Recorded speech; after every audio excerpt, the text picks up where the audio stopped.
the Father, and of the Son, and of the Holy Spirit. Amen. Amen. Please be seated.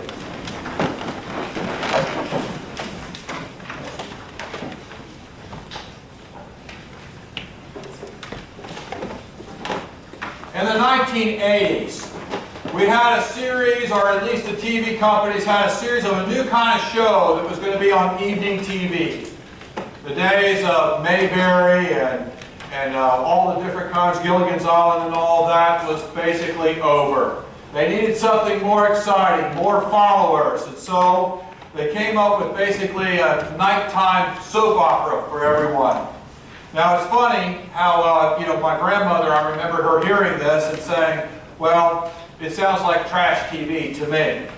But I don't understand how Grandma could watch soap operas in the day and that was okay, but for some reason when it came to the evening it became trashy. But it did. We had new shows called Dynasty, Knots Landing, and of course famous Dallas. And of all these crazy stories, the crazy twists, the betrayals, the lies, the cheating, the stealing, it was nothing compared to some of the stories that we can find in the Bible. Trust me, there are stories in the Bible that if we put it on TV or movie, your mama would not let you see it. Pretty tough. And today's story is no exception. In the story I just told about Herod, today's story we hear lust, anger, greed, murder, power, envy, shady deals, lies, and of course, pride itself. And that was just the beginning. I think the Bible likes to show us one thing, that people never change. Oh, the struggle between the human heart since Adam and Eve, the struggle in the world between good and evil has been and always will be an ongoing saga or tale or a soap opera of human proportion. In today's gospel lesson, we hear of one of those famous stories between good and evil, the story of Herod Antipas and John the Baptizer. Herod Antipas is one of 4 sons of King Herod that is now ruling Israel.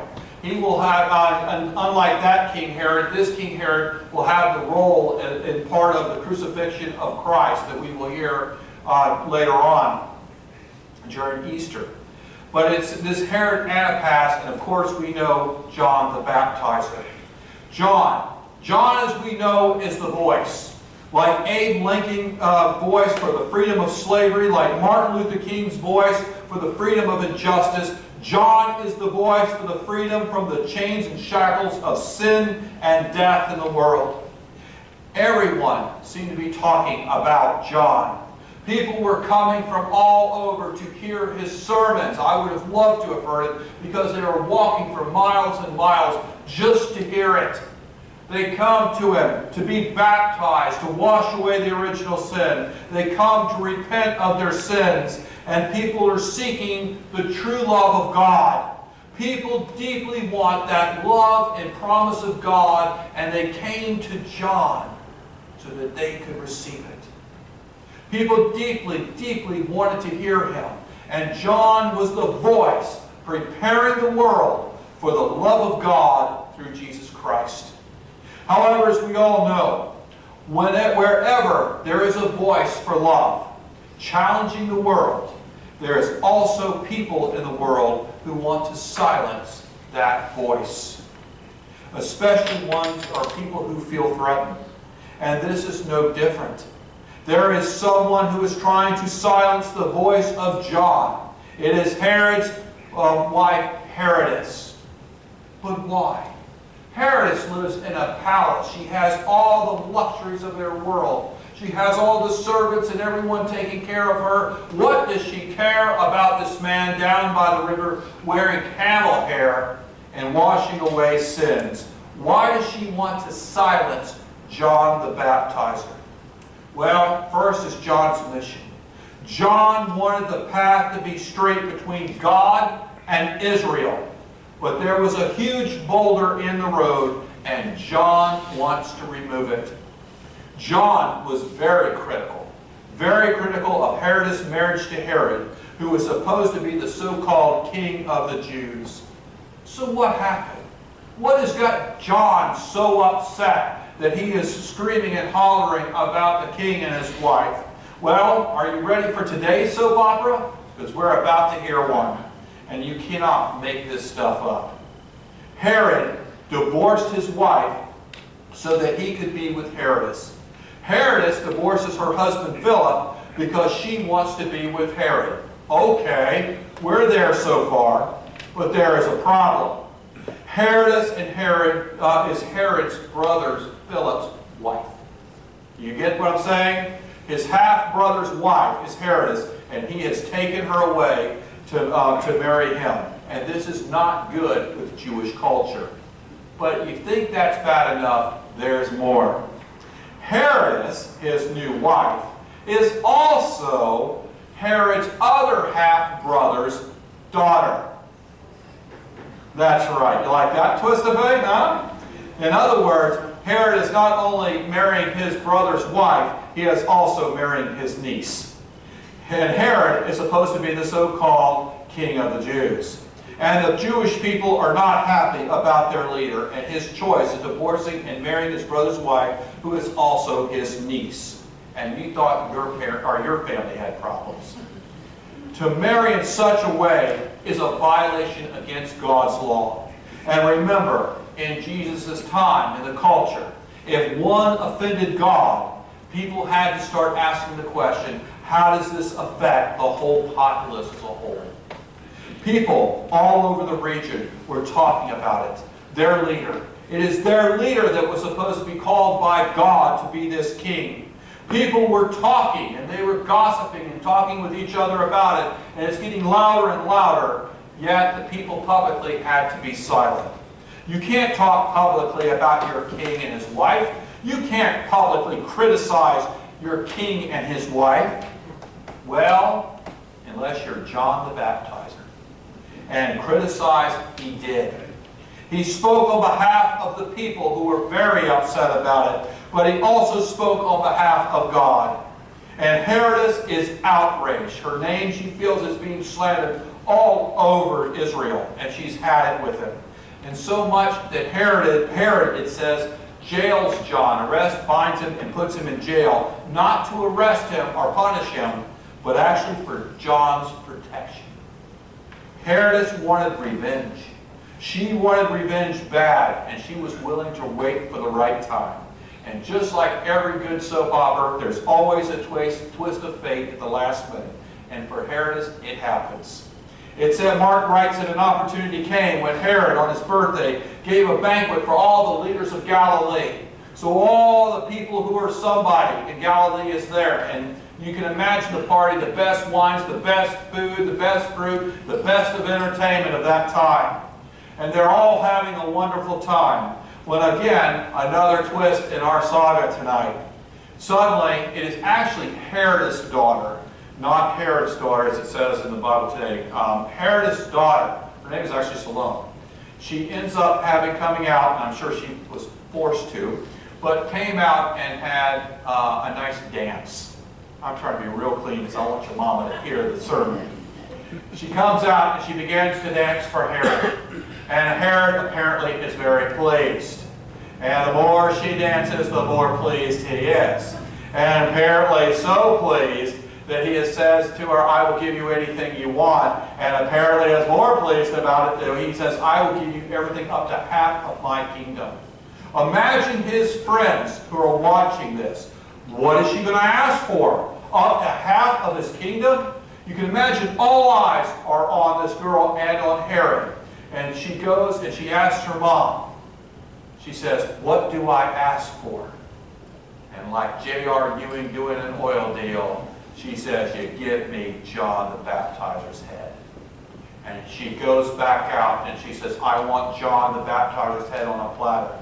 And it says that Herod actually grieves. He grieves. He actually likes John. He doesn't agree with everything, but he does like John. And he begins to grieve. But he looks out at his people, the leaders that are watching him, waiting to see the art of the deal. And he says, go, have his head cut off and brought back. And they do. They cut off his head. And the disciples come get his body. And and she presents it to her mom.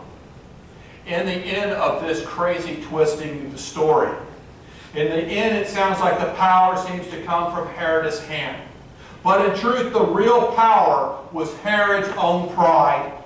His sinful pride did not stop him from what he knew was wrong, murder against God's law. His sinful pride did not stop him from killing someone that he actually looked up to. His sinful pride turned John over to death even when he did not think he deserved it.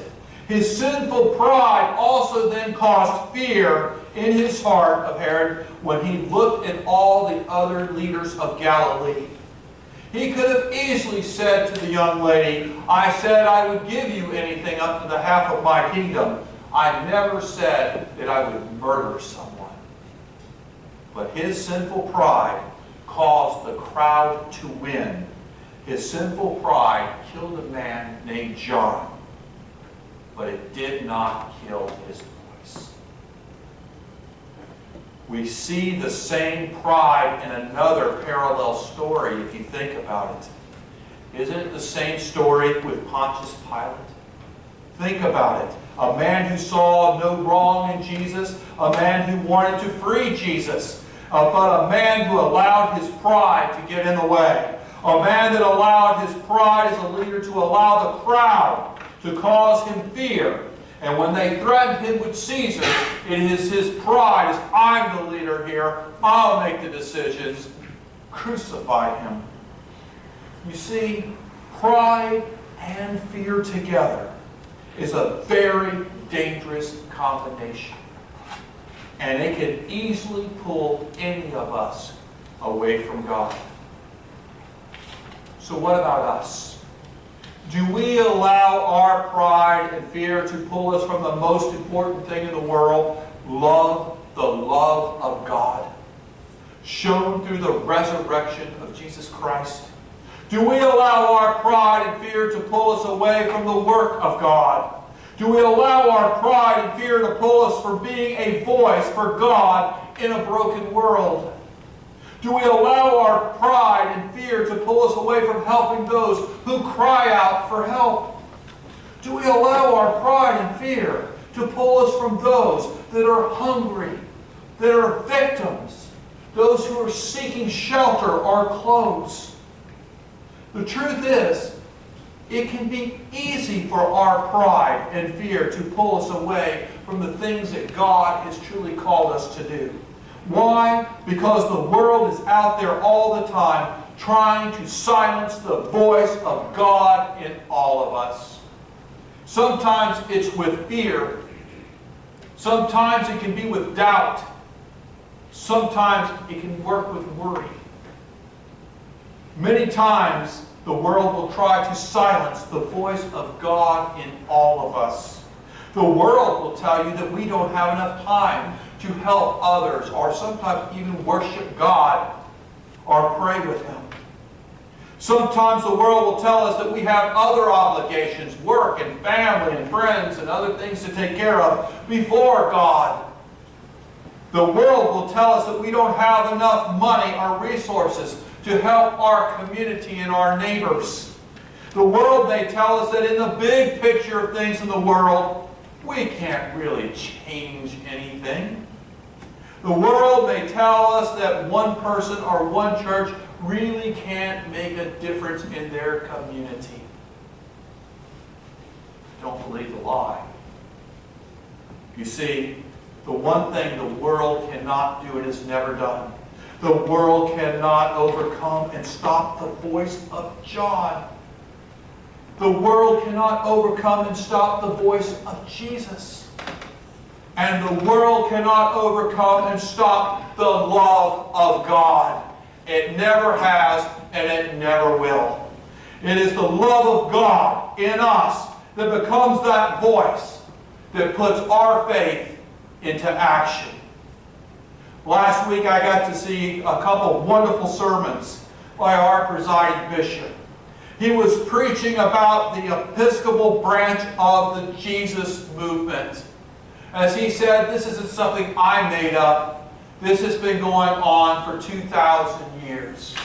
And he had a quote that will always stick with me.